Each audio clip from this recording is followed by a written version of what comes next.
لا تقنطوا من رحمت اللہ ان اللہ یغفر ذنوبا جمیعا۔ قابل احترام محترم امیر مقام صاحب، وفاقی وزراء، chairman N D M A general Inam Haider, chief secretary I G police K P, اور انتہائی قابل احترام بزرگوں، بھائیوں اور بہنوں، السلام علیکم۔ آج میں یہاں پہ آپ کے پاس حاضر ہوا ہوں، آپ سے جو یہاں پر موجود جن کے عزیز و اقارب حالیہ آفت کے حوالے سے اللہ کو پیارے ہو گئے، میں ان سے سب سے اپنی طرف سے اور حکومت پاکستان کی طرف سے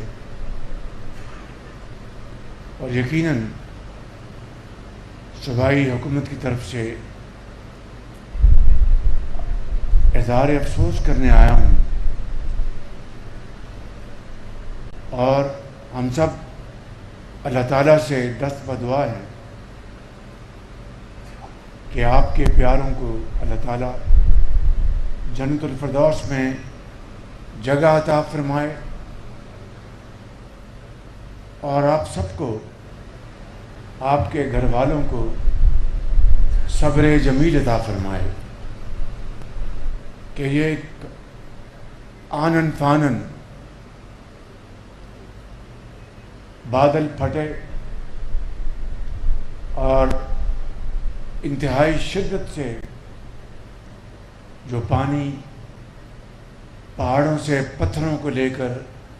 درختوں کو لے کر طغیانی کی شکل اختیار کی اور موقع بھی نہیں ملا، اور وہ آنن فانن اس دنیا سے کوچ کر گئے، اس سے بڑھ کر اور کوئی یقیناً آپ کو صدمہ نہیں پہنچ سکتا۔ میں سمجھتا ہوں کہ یہ کہنا آسان ہے، کرنا مشکل ہے، کہ صبر کی تلقین ہمارا دین اسلام بھی دیتا ہے، لیکن صبر آنا یہ کوئی آسان کام نہیں۔ سوابی میں، شانگلہ میں، بنیر میں، سوات میں، لوئر دیر میں، باجوڑ میں، جنوبی وزیرستان میں اور مانسیرا میں یہ جو پچھلے چند دنوں میں یہ جو واقعات ہوئے ہیں، اس سے پاکستان کی ہر آنکھ اشک بار ہے۔ تقریباً 350 سے زائد ہمارے بہن اور بھائی کے پی میں شہید ہوئے ہیں، سینکڑوں زخمی ہوئے ہیں، اور ابھی بھی کچھ لاپتہ ہیں۔ اسی طریقے سے پنجاب میں، سندھ میں، بلوچستان میں، آزاد کشمیر میں، گلگت بلتستان میں، سب اگر آپ ملائیں تو یہ 700 سے زائد ہمارے بہن اور بھائی اللہ کو پیارے ہو گئے ہیں ان حالیہ طوفانی بارشوں میں۔ مجھے یاد ہے میرے بزرگوں، بھائی اور بہنوں، 2022 میں بھی اسی طرح کی شدید آسمانی آفت آئی تھی، جس میں صوبہ سندھ میں لاکھوں ایکڑ زمینیں، فصلیں تباہ ہو گئی تھی، لاکھوں گھر سندھ میں، بلوچستان میں، اور اس کے بعد اس کی شدت کے پی میں بھی تھی، اور پھر کچھ پنجاب کے بھی 1-2 اضلاع تھے۔ اور مجھے یاد ہے کہ میں پاکستان کے چپا چپا میں جہاں تک انسانی حد تک ممکن تھا میں پہنچا تھا، اور اس وقت وفاق نے صوبوں کی امدادی رقوم کے علاوہ 100 ارب روپیہ وفاق نے جہاں جہاں یہ تباہی آئی تھی وہ رقوم ان کو مہیا کی تھی۔ آج پھر وفاق صوبوں کے ساتھ مل کر یہاں پر کے پی میں جو ہمارے وزیر اعلیٰ ہیں، ان کی حکومت، چیف سیکرٹری بیٹھے ہیں، آئی جی بیٹھے ہیں، کے ساتھ مل کر ہم اس طوفان، اس چیلنج کا مقابلہ کر رہے ہیں۔ اور میں نے یہ واضح ہدایت دی ہیں، واضح، کہ اگر کوئی سڑک، اگر صوبے کی سڑک ہے یا کوئی ڈسٹرکٹ روڈ ہے یا پھر کوئی نیشنل ہائی وے ہے، اس میں نے کہا کہ کوئی تمیز نہیں کرنی۔ آپ نے صوبائی حکومت کے ساتھ مل کر، چاہے وہ کے پی ہے، چاہے وہ گلگت بلتستان ہے، چاہے وہ آزاد کشمیر ہے، یا اب کراچی میں بے پناہ کل بارش ہوئی ہے، مل کر ہم نے کام کرنا ہے، اور اس میں کوئی تمیز نہیں کرنی کہ یہ میرا ہے، یہ تمہارا ہے، یہ میرا تمہاری کی بات نہیں، یہ ہمارا ہے، یہ ہماری ذمہ داری ہے مل کر۔ تو میں نے یہ واضح ہدایت دی ہیں کہ جناب گنڈا پور کی حکومت کے ساتھ مل کر وفاق کو ہمیں جو بھی ہمارے وسائل ہیں وہ عوام کی خدمت میں ہمیں اس کو نچھاور کرنے ہیں۔ اس حوالے سے بجلی کے وزیر جناب سردار اویس لغاری، سیکرٹری پاور، وہ اس وقت کے پی میں موجود ہیں، اور آپ کے منیر میں اور سوات میں جو 47 فیڈرز تھے، ان میں سے 37 فیڈرز دوبارہ کام بجلی کے کرنا شروع کر دیے ہیں۔ اور کل میں نے ہدایت دی ہیں واضح کہ کہیں اگر بجلی کا بل پے ہوتا ہے یا نہیں ہوتا، ماضی میں پے ہوا یا نہیں ہوا، 1 ہفتے کے لیے ہم ہر جگہ بجلی پہنچائیں گے، تاکہ جو ہمارے جو اس وقت مصیبت میں گھرے ہوئے ہمارے بھائی بہن، بیٹے بیٹیاں، مائیں، ان کو کوئی تکلیف نہ پہنچے۔ لہذا جہاں پر یہ فیڈرز فوری طور پر بحال کیے جا رہے ہیں، وہاں پر میں نے واضح ہدایت دے دی ہیں کہ 7 دن کے لیے بجلی وہاں پر ہر گھر کو پہنچے گی، چاہے وہ بجلی کا بل دیتے تھے یا نہیں دیتے تھے۔ اسی طریقے سے جو سڑکیں، جو پل جو تباہ ہو گئے ہیں، ان کو ٹھیک کرنے کے لیے ہمارے جو منسٹر کمیونیکیشن، ہمارے سیکرٹری کمیونیکیشن اس وقت گلگت بلتستان میں ہیں۔ ابھی ہماری ایک بڑی کمپریہنسو میٹنگ ہوئی ہے، جس میں سپاہ سالار فیلڈ مارشل سید حسن منیر موجود تھے، کور کمانڈر پشاور موجود تھے، چیئرمین این ڈی میں جو یہاں پر ہیں وہ بھی موجود تھے، اور متعلقہ ہمارے فیڈرل منسٹر امیر مقام اور احسن اقبال صاحب جو پلاننگ کے منسٹر ہیں، اور جو ہمارے کلائمیٹ چینج کے منسٹر ڈاکٹر مصدق ملک، انفارمیشن منسٹر عطا تارڑ صاحب یہاں موجود ہیں، اور باقی وزراء وہ فیلڈ میں کام کر رہے ہیں۔ تو بڑی تفصیل سے میٹنگ ہوئی۔ میں آپ کی خدمت میں صرف 1-2 باتیں عرض کرنا چاہتا ہوں۔ 2022 کے فلڈ میں نے اپنی آنکھوں سے وہ دل خراش مناظر دیکھے تھے، اپنی آنکھوں سے، نالوں کے، دریا کے سائڈوں پر، بلکہ دریا کے اندر ہوٹل، گھر بنے تھے۔ تو یہ تو دنیا میں، میرے بزرگوں، بھائیوں اور بہنوں، دنیا میں کہیں قانون نہیں ہے کہ آپ اس جگہ خطرناک ہوٹلز بنا دیں کمائی کے لیے، جہاں پر کل اب طغیانی آئی ہے، 2022 میں بھی آئی تھی، اب 2025 میں آئی ہے، ابھی 2 اسپیل ابھی اس کے اور ہونے ہیں، جو مجھے بتایا گیا ہے، چیئرمین این ڈی اے میں نے بھی بتایا، ان کی جو سیٹلائٹس انہوں نے بتایا کہ ابھی 2 ستمبر کے 10 تاریخ سے پہلے 2 اور اسپیل آنے ہیں۔ اس کا تو اللہ تعالیٰ سے ہم سب اس کے حضور گر گڑائیں گے، معافی مانگیں گے، اسے مدد مانگیں گے، لیکن جو انسانی جو فاش غلطی ہے، انسانی جو بلنڈر ہے، چاہے وہ ہوٹل بنانے والے کا دریا کے اندر، چاہے حکومت کا آج کی ہے یا ماضی کی ہے، یا کسی افسر کا اس کی اجازت نامہ دینا یا اجازت کے بغیر بن جانا، میرے بزرگوں، بھائی اور بہنوں، اس کی کوئی تلافی نہیں ہے، اس کی کوئی معافی نہیں ہے۔ آج میں یہاں پر آپ کے پاس حاضر ہوا ہوں، یہ نوجوان، یہ بزرگ، یہ ہماری قوم کی بیٹیاں، یہ مائیں جن کے پیارے اللہ کو اب پیارے ہو گئے، میں سمجھتا ہوں کہ اس سے بڑا اور قیامت کیا ہو سکتی ہے؟ یہ قیامت صغریٰ ان کے لیے اور ہم سب کے لیے۔ لیکن اگر ہم نے اس کا آئندہ کے لیے انتظام کرنا ہے تو پھر ہمیں وہ قانون، وہ پالیسی بنانی ہوگی جس کے لیے میں سمجھتا ہوں حکومتیں ہوتی ہیں۔ کوئی سفارش، کوئی بڑا آدمی، کوئی پیسے والا آدمی، کوئی وہ اپنا وہ اجازت نامہ خرید نہ سکے، اپنا سیاسی یا سرکاری یا اپنا ذاتی روب داب اس کو استعمال نہ کر سکے، تاکہ اس طرح کے واقعات دوبارہ نہ ہوں۔ جو اللہ کو منظور ہے وہ تو ہونا ہے، لیکن انسانی جو ذمہ داری ہے اس کو اگر ہم ادا نہیں کریں گے تو پھر اللہ کے حضور بھی ہمیں معافی نہیں ملے گی۔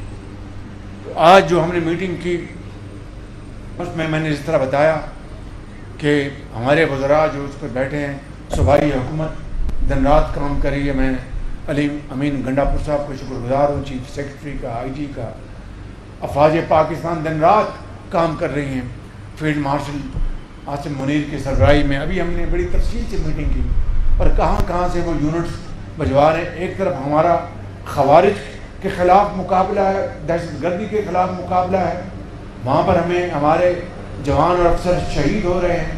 اور دوسری طرف آج یہ آفت کا مقابلہ، اور افواج پاکستان سعید عاصم منیر نے ان کو حکم دیا کہ وہ جہاں جہاں پہنچ سکتے پہنچیں، اپنے دکھی بھائیوں اور بہنوں کی مدد کریں۔ اسی طرح ایف سی وہ پوری کوشش کر رہے ہیں، صوبائی سولین حکومت پوری کوشش کر رہی ہے، وفاقی حکومت پوری کوشش کر رہی ہے، اور پھر مخیر حضرات، اللہ تعالیٰ ان کو دین اور دنیا دونوں عطا فرمائیں۔ یہ الخدمت فاؤنڈیشن ہے اور اس طرح کے دوسرے ادارے وہ آگے بڑھ کر اس نیک کام میں حصہ لے رہے ہیں، اللہ تعالیٰ ان کو اور ہمت دے۔ تو یہ میرے بزرگوں، بھائی اور بہنوں، ہم مل کر یہ حقیر خدمت کر رہے ہیں، نہ یہ میرا ہے نہ تمہارا، یہ ہم سب کا سانجھا یہ چیلنج ہے، ہماری سانجھی ذمہ داری ہے، مشترکہ ذمہ داری ہے۔ وفاق کے تمام وسائل آپ کی خدمت میں ہم نچھاور کریں گے۔ صوبائی حکومت جو اپنے وسائل ہے وہ آپ کی خدمت میں نچھاور کر رہے ہیں۔ تو یہ مل کر ایک گھر ہے، پاکستان ایک گھر ہے جس کے 4 صوبے یعنی 4 فرد ہیں، تو ہمیں مل کر دکھ اور سکھ ہمیں اس میں شریک ہونا ہے۔ نہ یہ کوئی سیاست ہے، نہ یہ کوئی ریاکاری ہے جہاں پر صرف سیاسی دکان چمکانے کے لیے میں آگے بڑھوں اور باقیوں کو ساتھ لے کر نہ چلوں۔ یہ پاکستان کی جو بنیاد اس کے خلاف ہے۔ لہذا میں علی امین صاحب کو، جہاں پر ان کی حکومت کو ستائش پیش کرتا ہوں، جہاں پر میں سپہ سالار سید عاصم منیر صاحب کو ستائش پیش کرتا ہوں، افواج پاکستان کے افسران کو، صوبائی حکومت کے وزراء کو، افسروں کو، وفاقی وزراء افسروں کو، میں آپ سب کو سلام پیش کرتا ہوں جو اس وقت بڑی جرأت کے ساتھ آپ اس کا مقابلہ کر رہے ہیں۔ میں واپس جا کر 1-2 دنوں میں میٹنگ بلاؤں گا، اس میٹنگ میں چاروں جو صوبائی وزراء اعلیٰ اور ان کی جو چیف سیکرٹریز کو میں دعوت دوں گا، اور اس میں ایک فیصلہ کرنا ہے کہ آئندہ بھی دریا کے اندر یا دریا کے ساتھ خطرناک جگہ پر ہوٹل، ریسٹورنٹ یا اور چیزیں جو بنائی ہیں نالوں کے پاس، اسی طرح بنانا، اسی طرح جو وفاق کے یہ صوبے کے پیسے ہیں وہ اس طرح خرچ کرنے ہیں کہ ہم نے ان پیسوں کو اپنی نوجوان نسل کے لیے، بچوں اور بچوں کی تعلیم کے لیے، علاج کے لیے یہ پیسے استعمال کرنے ہیں۔ اپنی حکومت کے ساتھ، صوبائی حکومتوں کے ساتھ فیلڈ مارشل سید آصم منیر کے ساتھ دن رات کوشش کر رہے ہیں، ان کی معیشت کو ہمیں درست کرنا ہے. اور دوسری طرف اگر ہم خود فاش غلطیاں کریں گے، اور چاہے کرپشن ہے، میں چاہے وفاق کے صوبے میں کسی کی بات نہیں کر رہا، مشترکہ بات کر رہا ہوں کہ اس کی خاطر سفارش مانیں گے غلط، اور ایسی جگہوں پر، خطرناک جگہوں پر، ہوٹلز اور ریسٹورانٹس اور دوسرے جو دکانوں کی اجازت دیں گے، تو میں سمجھتا ہوں کہ نہ خدا معاف کرے گا دنیا میں، نہ اگلے جہان میں معاف کرے گا. اور پاکستان کے پاس جو پونجی ہے وہ محدود ہے. ہمیں تو یہ وسائل جو ہمیں آج جو ہماری فرض ہے، میرے فرض کی ادائیگی کا حصہ ہے کہ میں یہاں ہوں، وزیر اعلیٰ صاحب جو یہاں پر خرچ کر رہے ہیں میں کر رہا ہوں، یہ ہمارا فرض ہے. لیکن یہی وسائل ہمیں تعلیم کے لیے، آپ کے بچوں کی تعلیم کے لیے، ان کے اسکولوں کے لیے، اسپتالوں کے لیے، اس کے اوپر استعمال کریں تو کس طرح یہ قوم آگے بڑھے گی، کاروبار آگے بڑھے گا. تو میں سمجھتا ہوں کہ جہاں پر قدرتی آفت آئی ہے، جہاں پر اللہ تعالیٰ کی رضا ہے، وہاں پر ہم صرف اپنا سر اس کے آگے جھکا سکتے ہیں اور اس سے رحم مانگ سکتے ہیں. لیکن جو انسانی غلطی کا ازالہ اگر ہم نے نہ کیا تو آئندہ پھر یہ خدا نخواستہ یہ حالات اس طرح رہیں گے. کیونکہ آپ کے علم میں ہے کہ پاکستان ان دنیا کے پہلے 10 ممالک میں ہے جہاں پر یہ جو کلاؤڈ برسٹ یا فلیش فلڈ آئے. ہم اپنا جغرافیائی لحاظ سے دنیا کے اس حصے میں ہیں کہ ہم بغیر کسی قصور کہ اس کے آ گئے ہیں. لیکن اس کا 2022 کا آپ دیکھ لیں فلڈ، یہ 2025 کا فلڈ دیکھ لیں، تو اس سے ہمیں کیا سبق ملتا ہے کہ ہم وسائل اکٹھے کریں اور اپنی جو کنسٹرکشن ہے وہ مضبوط بنائیں. اور تمام ایسے علاقے جہاں پر اب پہاڑ سے جب ریلا آئے گا، پتھر بڑا بڑا 2-2 ٹن وزنی آئے گا اور مٹی آئے گی، تودا گرے گا، تو کیا ہوگا؟ تباہی ہوگی. اگر ہم نے نالوں کے ساتھ خطرناک جگہوں پر یہ تعمیرات نہ کی ہوتی تو میں سمجھتا ہوں کہ شاید تباہی ہوتی، مگر ایک نہ ہوتی. تو میں سمجھتا ہوں کہ یہ ہمیں اس کے اوپر تحریک چلانی ہے. آپ کو میرے ساتھ اور تمام اپنی حکومت کے ساتھ مل کر تحریک چلائیں کہ ہم اب ندی نالوں اور دریاؤں کے آس پاس خطرناک جگہوں پر کوئی ہم جگہ تعمیر نہیں ہونے دیں گے. آپ کو اللہ تعالیٰ نے بڑی ہمت اور بڑا آپ کو طاقت دی ہے. تو میں سمجھتا ہوں کہ یہ آج ہماری اخلاقی، مذہبی، ملی، سیاسی ذمہ داری ہے کہ ہم اٹھ کھڑے ہوں اور اس تحریک کا ساتھ دیں کہ ہم ان تمام خطرناک جگہوں سے. اور پھر میں یہ بات میں ابھی کہتا ہوں کہ ان تعمیرات کو ہٹانے کے لیے جہاں پر صوبائی حکومتوں نے وسائل دینے، اور وفاق کو بھی، مجھے بھی اگر اس میں حصہ ڈالنا پڑا تو میں ڈالوں گا، تاکہ یہ تمام تعمیرات وہاں سے ہٹیں اور وہاں پر آئندہ کے لیے خطرہ جو ہے بہت کم رہ جائے. اسی طرح درختوں کا کٹاؤ جو ہے، ایک درخت جنگلوں سے کاٹنا، اس نے بھی اس میں حصہ ڈالا ہے. اگر درخت وہاں پر ہوتے، مضبوط ہوتے، نہ کٹے ہوتے تو پانی کے بہاؤ کو، پتھروں کو روکتے. میں تفصیل میں نہیں جا رہا، آپ اچھی طرح جانتے ہیں. اللہ تعالیٰ ہم سب کا حامی و ناصر ہو. اللہ تعالیٰ پاکستان کو آباد رکھے، آپ سب کو خوشحال اور آباد رکھے. اور میں مولانا آپ کو ذمت دوں گا آئیں اور جو اللہ کو پیارے ہو گئے ہیں ان کے لیے دعائیں مغفرت فرمائیں. ہمارے پرائمری ٹیچر تھے نا، انہوں نے کئی بچوں کو بچاتے ہوئے جان دی ہے. ظہور احمد، ان کے لیے اگر سول ایوارڈ کا کوئی اعلان کر لے تو مہربانی ہوگی. ظہور احمد یہ بچوں اور بچوں کو جان نوٹ کر لیں. جن لوگوں نے، یہ خالی ظہور احمد نہیں ہوں گے، اور بھی اس طرح کے شہداء ہیں جنہوں نے سرکاری اسکول ٹیچر پبلک سروس میں اپنی جانیں دی ہیں، ان کی آپ لسٹ بنائیں اور انشاءاللہ اس کو ہم باقاعدہ آنر کریں گے. اللہم صلی علی سیدنا محمد وعلی آل سیدنا محمد وبارک وسلم علیہ. ربنا لا تزغ قلوبنا بعد إذ هديتنا وهب لنا من لدنك رحمة إنك أنت الوهاب. اللہ تعالیٰ یہ جو واقعات پیش آئے ہیں اور جتنے لوگ شہید ہوئے ہیں، اللہ تعالیٰ ان کی شہادت قبول فرما. جو لوگ متاثر ہوئے ہیں اللہ تعالیٰ ان کو صبر جمیل عطا فرما. اللہ تعالیٰ پورے علاقے پر رحم فرما. اللہ تعالیٰ ہم سب کو اس آزمائش کی گھڑی میں پوری قوم کے ساتھ کھڑے ہونے اور ان کے ساتھ تعاون کرنے کی توفیق عطا فرما. اللہم ربنا آتنا فی الدنیا حسنہ وفی الآخرۃ حسنہ وقنا عذاب النار برحمتک ارحم الراحمین. بہت